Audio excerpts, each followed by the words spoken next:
Hello, hello, good morning, my flavor loving lovelies, and welcome to the Queen's Curry Kitchen. It is a Sunday morning, so happy Easter to everybody that celebrates Easter. If you're observing Passover, then happy Passover to you. And of course, for our Ramadan brothers and sisters, it's still going on. So, what are we doing today? Why am I in this kitchen so early? Well, I'm not in the kitchen, I'm outside the kitchen. And the reason for that is that we have a party, a brunch party that we have to cater for 14 people, and it always has to be Indian food at their Passover table. So, first of all, I feel very blessed and I feel very honored that this is their third year in a row that they have actually gotten Indian food for their Passover table, and I just really feel very honored that they did that. So let me just take you quickly through the menu. This is our first dish, which is the Saag Paneer, which is spinach with cottage cheese cubes, and it's made with a tempering of onions and tomatoes, garlic, ginger, and then it's finished with a little bit of heavy cream. So this is palak paneer or saag paneer, and they always want a restaurant style menu, so I don't do any home style dishes for them. It's always a restaurant style dish. So if you guys like to go to Indian restaurants, this is probably something that you've eaten a lot. It's one of our very popular dishes. Hello Matthew, good morning Toby. This is our next dish, which is the vegetable biryani, and you can see it's chock-a-block full of fresh vegetables. There's broccoli, there's carrots, zucchini, let me see, potatoes, green beans, peas. We've got it all here. And then of course there's also paneer, but we also make this non-dairy or vegan, however you want it. And biryani is always topped with fried onions, which is called birista. And so that's the vegetable biryani. So these are all the vegetable biryani stacks that are going to go to them. Now they have a combination of kids and adults in the party. So the food is always mild for them.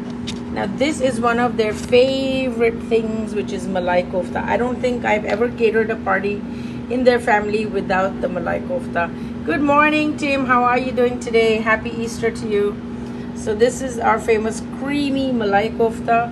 The kofta balls are made with potatoes and paneer, so we have to grate it together and then we have to fry it into these balls.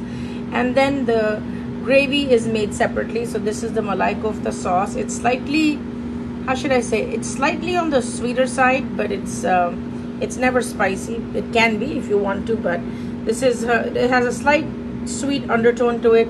And inside the kofta balls also we fill in raisins and cashews. So this is the Malai Kofta. That's all of that.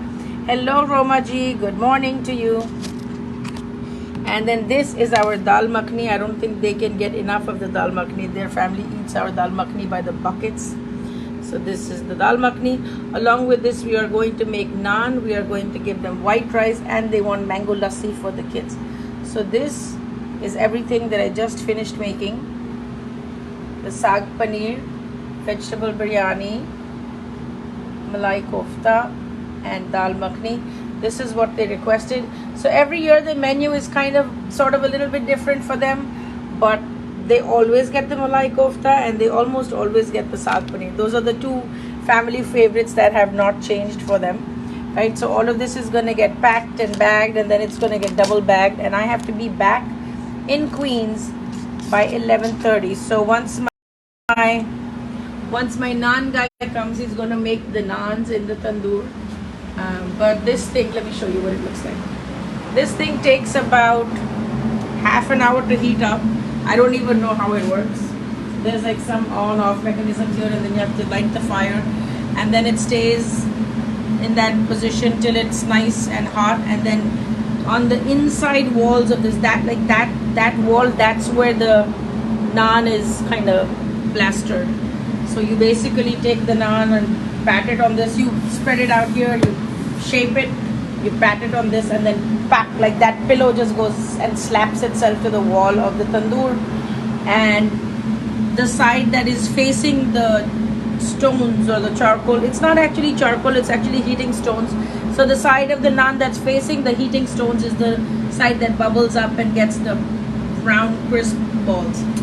that bubbly texture. And that's it. And then you take it out and put lots of butter on it and give it to all the people that are lovers of naan. So it's really that simple. This is what I'm doing on my Sunday morning, and then I will come back to the restaurant after finishing the Queen's delivery because we have a little bit of a staff shortage, so we have to give everybody their Easter break. Yeah, so that's what I'll be doing till about 10:30 in the night. So if you want to head over to Midtown, come and say hi to me and come and eat some food with Mughlai, which is where I am right now. So yeah, so tell me, what is everybody doing this weekend? I hope it's going to be productive for you. I hope it's going to be full of festivities if you're celebrating any of the major festivals. So this week has been really full of celebrations and festivities from so many different religions and cultures. There was Baisakhi, which was the Punjabi New Year. That was on Wednesday and Thursday, I think. Then there was the Bengali New Year, which was on Thursday, Poila Boishak. Then of course Ramadan is still going on, so halfway there. And then now there was Pesach or Passover on Friday, Saturday. And then of course today is Easter. So wherever you are, I just hope and pray that you're having a good time. Sambar dosa today. So Romaji's menu today is dosa and sambar. That is my ultimate all-time favorite food. Yes, Passover. So this weekend, Friday, Saturday was Pesach or Passover. So everybody's got something to be thankful for. Toby says we are in Nova Scotia, Canada, but we'll have to make a trip to visit you sometime and partake in it. It will be such a pleasure and an honor to host you. So please come whenever you can. And if you can't come here, then you can always go to my website and download a book, an ebook, and then cook from there. So you can get a taste of Indian food right in your home.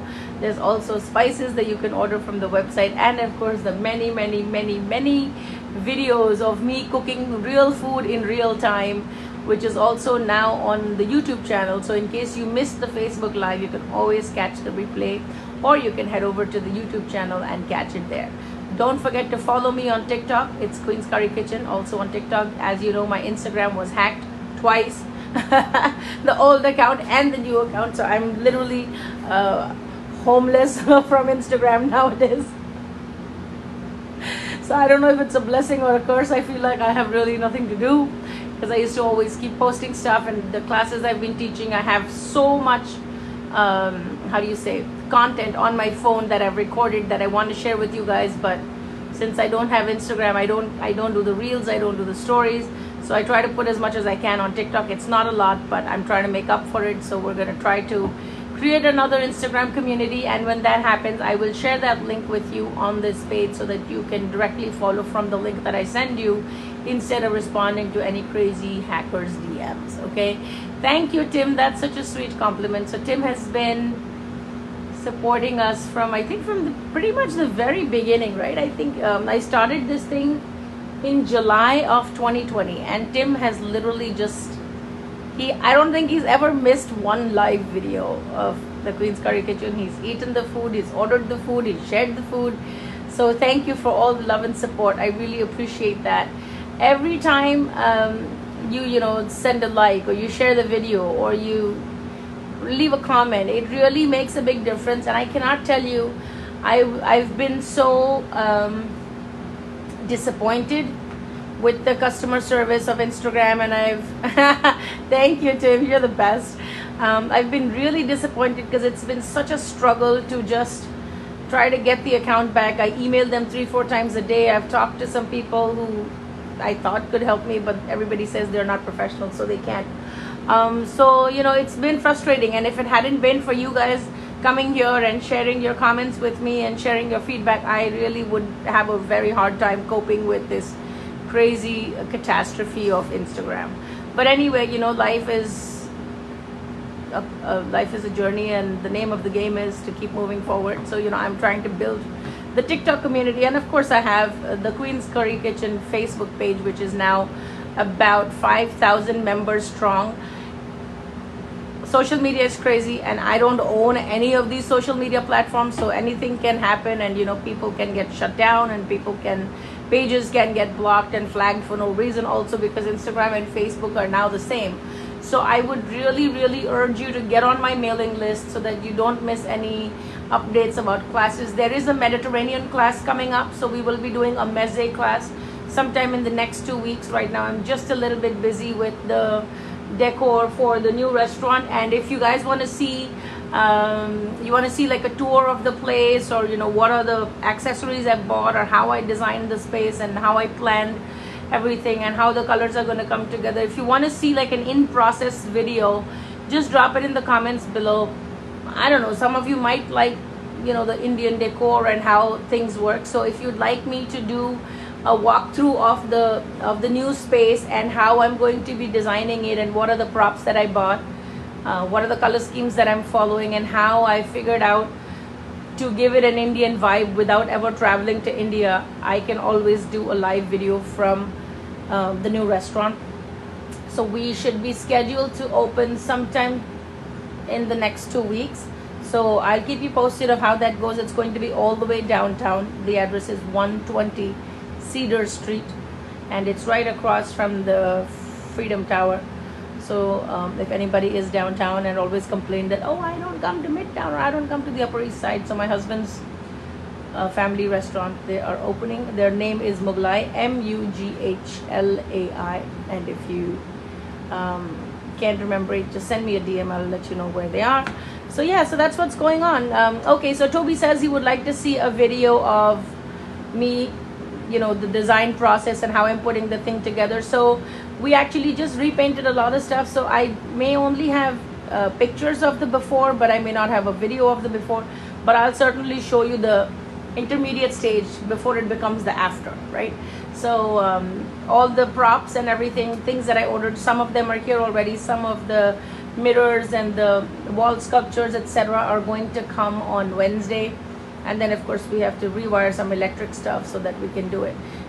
In this location, what I did when I furnished this place, I actually got things like these lights, and even the pots and pans that you see, the little kadhais over there, all of that stuff comes from India. So I've actually gone there myself and got it. Also, let me see if I can show you what else we did. So this place was really pretty basic. I got things like these from India. Okay, so all of these came from India when we were trying to furnish this place. And then of course you see this faux finish or whatever, the optical, that's something that I painted myself on these walls. And then the flowers of course are added on top. But this is I've seen people standing against this wall and taking pictures. They're like, how did you, is that real? And they'll touch it and say, how did you do this? So it's like a good 3D effect. Yeah, so this is what it looks like. Even these stencils that are gold, it's a very subtle touch, but I actually painted these myself. For those people that don't know, I used to be a fashion designer for 25 years before I actually transitioned into food. So I'm very hands-on like that and very creative. So even my husband's family. Oh, okay, so what do I do now? Well, you're on the Queen's Curry Kitchen page. What do you think I do now? Obviously not painting walls. So this is the opposite wall, and it pretty much carries the same theme. So once I'm done with decorating the new restaurant, I will actually make changes to this one too, and I can obviously bring you in and show you those. So sometimes it's about, I just wanted to know, if you'd like to see it, I'm happy to do it. Sometimes when we have a love for a certain culture, food is a part of it, and sometimes just the aesthetic beauty is a part of it. So if that's what you want to see, I will be at the new site Thursday, Friday, Saturday, Sunday, something like that. So I'll be able to show you all the props that we bought, and also in my stories, keep a lookout for what something looked like before and what it looks like after. Because sometimes I think where designers are a little bit are able to visualize what something will look in its totality and also by itself, and what is the potential for change, right? I think cooking and designing or any kind of creative pursuit is just so much similar that whenever you when you look at ingredients, that if I put this in this, it's gonna work, and then it does. And then the more you practice it, the better it gets. Same thing with design, same thing with art. poetry, music, whatever it is. So you just need to know the elements and how you can best put it together, right? So like when you're a designer, you go fabric shopping, and then the minute you see fabrics, you know, oh, this is going to look really good like that. So pretty much it's no, this is a chef's. Honey, Adil, I think you're on the wrong page. Either you don't read English, or you don't know the description of this page, but this is a food page. This is not a doctor's dress. This is a chef's coat, and this is the head covering that we have to wear in the kitchen so that our hair doesn't go in anybody's food. Okay, it's not a doctor's dress. I treat people with the food that heals them, because I put mother's love in the food. So if that's anything close to the doctor's job, yeah. So like I was saying, so if you're new to cooking, right, and you are not sure, well, how does this work, how does that work, I feel like the best thing you can do is, let's say you're testing how cumin tastes and you have no idea how it tastes, right? You've never had Indian food, you've never had Tex-Mex, and you're like, what does this cumin thing taste like? So you get yourself a little bit of cumin, and the best blank canvas that I say people should put things in are to either potatoes or rice. So get a starchy thing in which you're going to infuse this spice that you're trying, and then when you eat it, don't put anything else. Like just put salt and this one thing, right? How old am I? Why, you want to marry me? Oh honey, you're late by 25 years.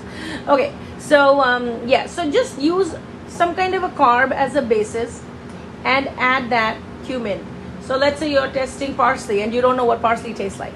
So you can use rice as a base, or you can use potatoes as a base, and you can test what the flavor looks like. Also, don't forget to use oil or ghee or butter whenever you're trying to test the flavor profile of something, because oil and salt are the two things that carry the flavor through your taste buds, through your nose, through your olfactory nerves, and that's how you are able to taste something. So whenever you go to fast food restaurants, there's a reason why the food tastes really good and it brings you back.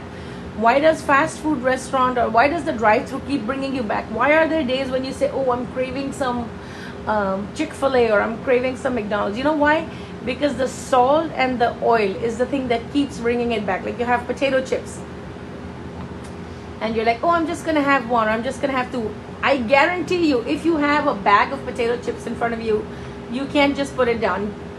So always take some in a bowl and then walk away from it, because if you have a bag or a big box of potato chips like the Pringles thing and you're just sitting there, you will eat it so mindlessly, it'll be gone really quick. So fat and salt are the two things that carry the flavor. So whenever you're testing the flavor of something that's new, like let's say you don't know what garlic tastes like, let's just presume that you have no idea that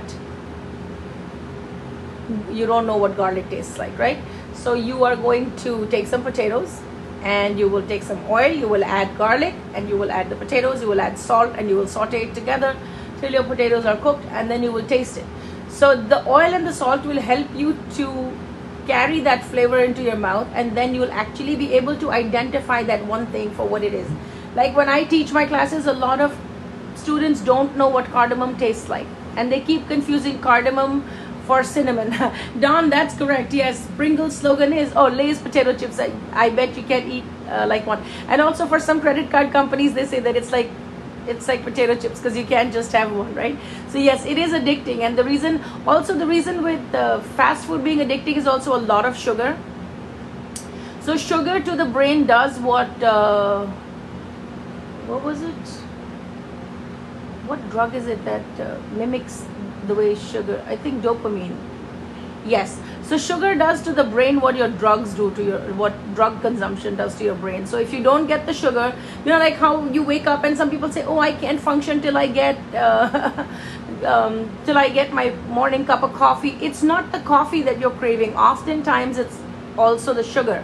Unless you drink sugar-free coffee, then it's a different thing. So these are just some food basics which are kind of rooted in science, but consciously or unconsciously we all have given into it. And that's where food companies, fast food companies, even like snack companies that make foods that sit on a shelf with long shelf life, those are the things that they actually deploy and play with our psyche, because they know that these are the things, these are the checklists that I have to have, and then I can think of. So they will add a lot of oil to your food, they will add a lot of butter to your food, they will add a lot of sugar to your food, they will add a lot of salt to your food, they will add MSG to your food. These are the things that keep you coming back for that taste that you crave, right?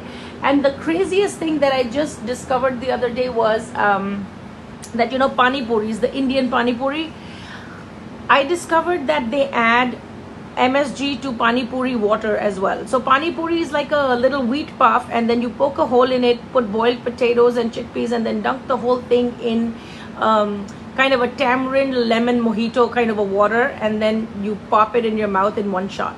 So for those people who are from the north, they call it golgappe. People who are from the west, they call it pani puri, right? So I discovered the other day that even the pani puri water has MSG, so that you'll keep coming back for it. And I thought that that's just ridiculous. Like, that is not acceptable. Yeah, so it's always better to make anything homemade. And yes, you can absolutely control what goes in your food. You can control what goes on your fork, and we are what we eat. So I've lately been warned by my doctor to watch my A1C, because it's, you know, heading in not such a good direction. So in the last 35 days, I've made a lot of changes to my diet, and I've also been eating very consciously. And I'm telling you, I used to not eat anything from a box anyway, like maybe except for the morning cookie and tea. Other than that, I don't really eat too much boxed stuff. Most of my food is freshly made. But even then, just being conscious about how your body reacts to certain foods. I used to wake up with back pain every now and then. My joints used to hurt, and they used to be inflamed, and even my face used to be puffy from the inflammation. If you go back and look at some of my older videos, you might be able to see it. And also the chef coat is oversized, so you probably can't see it, but it's not a lot on the scales. But the way I feel inside has completely changed, only because I changed what I was eating and when I was eating it. So it has made an impact, and I'm gonna try to stay consistent. You know, I'll keep you posted.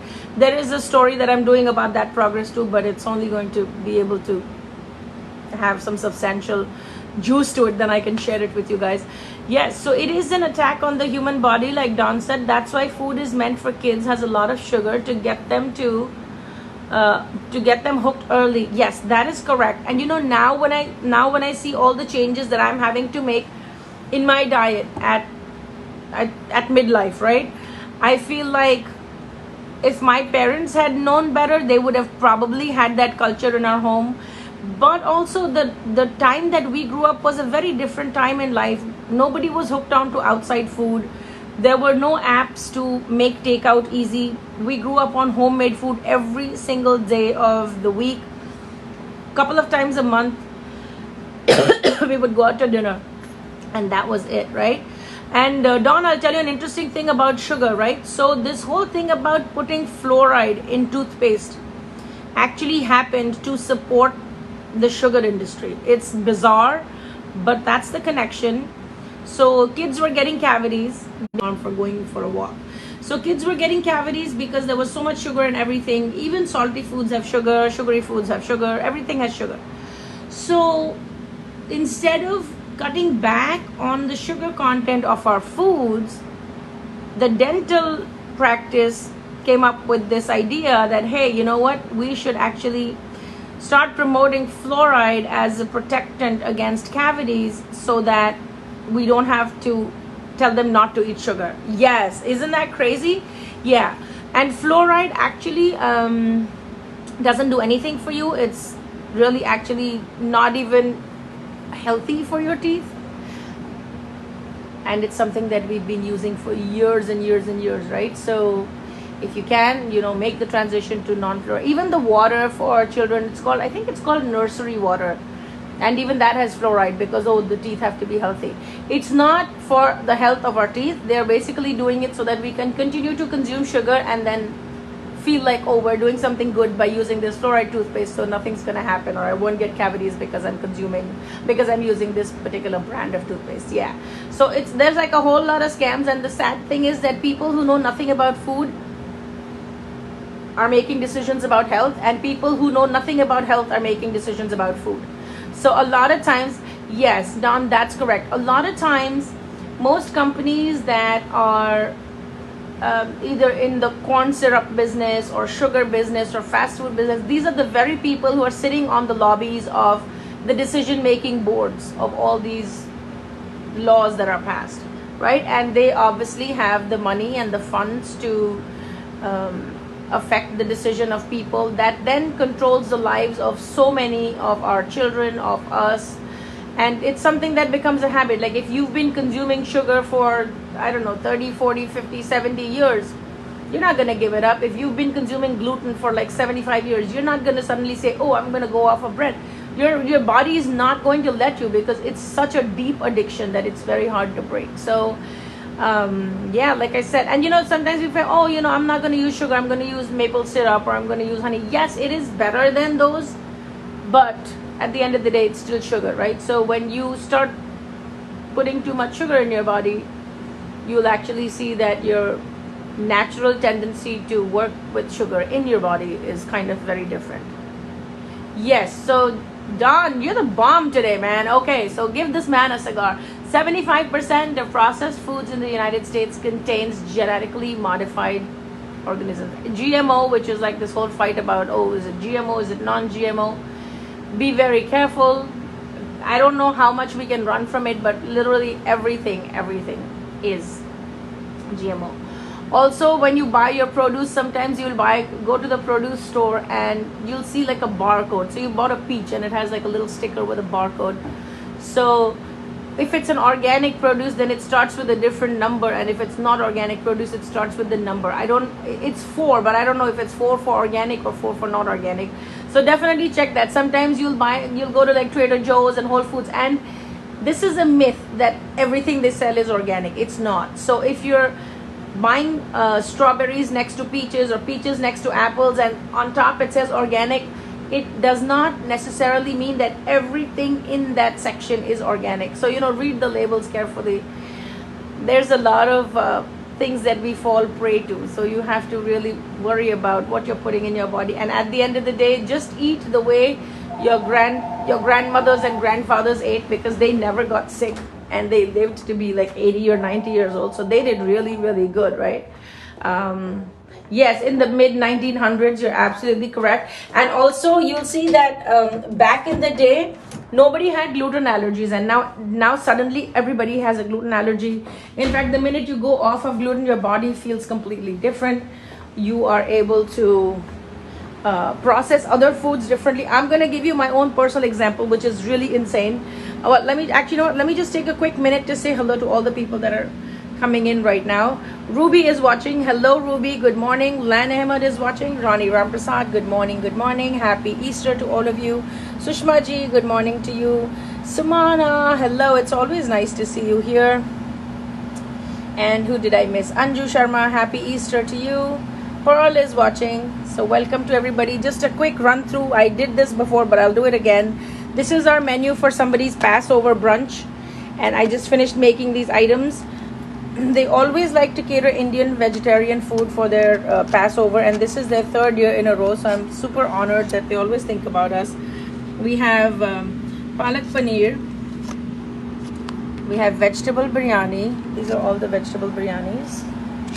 This is our Malai Kofta. This is their absolute family favorite. Like, I don't think they've ever had a party or catering where they've not ordered the Malai Paneer, Malai Kofta. And then this is our dal makhani right there. So this is gonna happen, and then the naan is gonna get made. Plus we have mango lassi and white rice.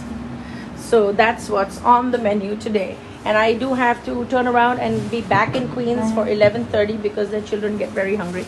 So that's that. Okay, coming back to our discussion. Thank you, Don. All right, coming back to our discussion, when pesticides were introduced to food, years later cancer. Yes, that is correct. There is definitely a connection. And also, even if we think that, oh, we're not eating food that was grown here or there or whatever, if there are pesticides that are being used in the food, then of course it's seeping into the ground and it's affecting the quality of the water and the soil that is there. And now even simple things like sunscreen, right? So there are some chemicals in sunscreen there are some elements. So Don says he loves the way Indian restaurants smell. Well, then you're going to love the way Indian homes also smell, except that if you're hanging your jackets near your kitchen, then oh my god, you don't want it to smell like that. I'll tell you some tricks about how to get rid of Indian food smell in your home too. There's some things you can do, right? Toby also says he loves Indian restaurants and the way the food smells. Well, I think Indian food that's made in restaurants is very different from Indian food that you find in Indian homes, and most restaurants only either represent the North Indian style of food, which is very like loaded with cream, but actually in North India nobody eats that much cream and that much butter, so it's kind of very paradoxical that the actual Indian food never really traveled out of India. There's very few chefs who are actually doing some experimentational stuff or promoting regional cuisine and really taking it to the next level and bringing awareness. So there's definitely a component of education that has to happen with any kind of cuisine that you're trying to bring to the fore. And I think 2022 when they did, oh, was it 2021? Perhaps it was 2021. I think Indian food was the third most popular category. The first category was soul food and comfort foods. The second category was Tex-Mex, and the third was Indian. Oh, so Don was once a part of a catering team service Indian food at a wedding. Okay, wow. That's interesting. I didn't know that about you, Don. That's fantastic. Okay, yeah, so we were talking about yes, we were talking about sunscreen. So now even sunscreen and some of the chemicals and elements that go into sunscreen are actually creating a major problem for marine life. You'll not believe it, but I think a lot of sunscreen brands and chemicals are banned in Hawaii, and what other place was it? I think in Australia, but I could be wrong. But Hawaii was definitely one of them, and now a lot of other states and countries are also considering restricting the kind of sunscreens that will be sold in their stores because it's adversely affecting marine life. So imagine how much sunscreen you put in and how many people actually go into the water. But even despite that, it's affected it. Yes, they have to be reef safe. That is correct. That is correct. So yes, a lot of people don't know that skin is an organ. It will absorb what is on the surface into the body. That is absolutely true. And also when you do things like like a mud pack detox, or you put some kind of a face pack, a lot of the Indian Ayurvedic stuff is made from things that come from your kitchen. So there'll be like a turmeric and chickpea and yogurt face pack, or there'll be like a milk and honey with rose petals face pack, or there'll be like a banana apple facial. I mean, I don't know how many of you are into beauty treatments, but if you want to learn some of those, maybe we can do a live video of just things that you can pull from your kitchen and then enhance your beauty. And the ground rule is, if you can't put it on your skin, don't put it in your mouth. And if you can't put it in your mouth, do not put it on your skin, right? So not very many people know this, but I used to briefly have a what do you call, body butter line for maybe I did that for a couple of years. Yes, and everything used to be made with shea butter and mango butter and essential oils and turmeric and all that good stuff. But yeah, so if you can't put it in your mouth, don't put it on your skin. Your skin does respond to a lot of things. Like there will be times when you have a stomach ache and you're trying all the over-the-counter things to give you relief and whatever, but the thing that really only works is if you massage your belly or just dunk yourself in a bathtub with hot water and some Epsom salt, because your entire body can then take out the toxins. So when nothing works, just take a tub bath with Epsom salts, and it really works, because your entire body that is in contact with the water, there is the endosmosis and exosmosis. I am not a science graduate, but I did study that much of it to know that it works. So I've actually experimented with things like that when I've had a heat stroke or whatever, and I just have not understood what to do. Then there is a very popular remedy in India where you take the juice of raw mangoes. It's called kachi keri ka sharbat. So it's literally like a sharbat that you drink, and you dilute it with a few parts of water, and you put black salt in it and lemon, and you chug that, and it's made from raw mango, so it has a little tartness to it. And then on top of that, what I did was I soaked myself in a hot tub with Epsom salt. So yes, that takes care of a lot of things. So anyway, yes, so we were kind of a little bit all over the place, but I showed you the menu. We talked about the upcoming restaurant that I'm decorating, and I'll be happy to show you the process of how it goes. It might be boring for some of you, but you know what, I'll put it in the title already, so that if it's not something that interests you, then you won't be wasting your time. All right. So Don says natural is always the best way, but a lot of items like shampoos and soaps, toothpaste, food coloring, water, even deodorant, makeup, hair spray, etc., chemicals, yes, they are everywhere, and you should just make as wise of a choice as you can, but also practice some kind of stress management so that you are doing things to control the free radicals, and you're also doing some kind of antioxidants in your food, in your even in the energies that you absorb, right? We do take on a lot of toxins from just thoughts, from opinions of people, from energies of people that we don't know are toxic, right? So there's always a way to detox and manage the stress that's happening mentally, physically, emotionally, all of that stuff. And I think these 2.5 years of sitting at home have really taught us that if nothing works, you know that you always have to show up for yourself, right? You don't need anybody at the end of the day, but you do need yourself. So we have to take extra care that we have to honor our own needs before anybody else's. Okay, so I do have to go. The time in New York is almost 10 o'clock, so I do have to run. But thank you all for hanging out with me. I really appreciate your presence and all of your kind comments and your feedback on the things that we've discussed. And Don and Toby, thank you so much for your contributions to the chat. It really made it so much more interesting, and it also gave me a chance to get to know you better. So I'm really happy that we had this conversation. Like I said, don't forget to follow me on TikTok. If you want that free chana masala download, head over to my website queenscurrykitchen.com, scroll down, and then plug in your email to get the free chana masala download. This will also get you into the email list so that I can send you email blasts, and I can send you updates of whatever classes are going to happen next. If there is a certain class that you'd like to learn or see, it doesn't have to necessarily be Indian food, but if you want to make something together, drop it in the comments below and let me know. I'm very happy to do the live for you. Oh, by the way, I have a bridal shower catering coming up in May, and I will be testing some Mediterranean recipes for that bridal shower. So I might be doing those in the next couple of days, like maybe between Monday to Thursday, between Monday and Wednesday, and then Thursday again I'm going to show you that decoration stuff. So there will be quite a few lives that we will do together. I hope to see you in one of those.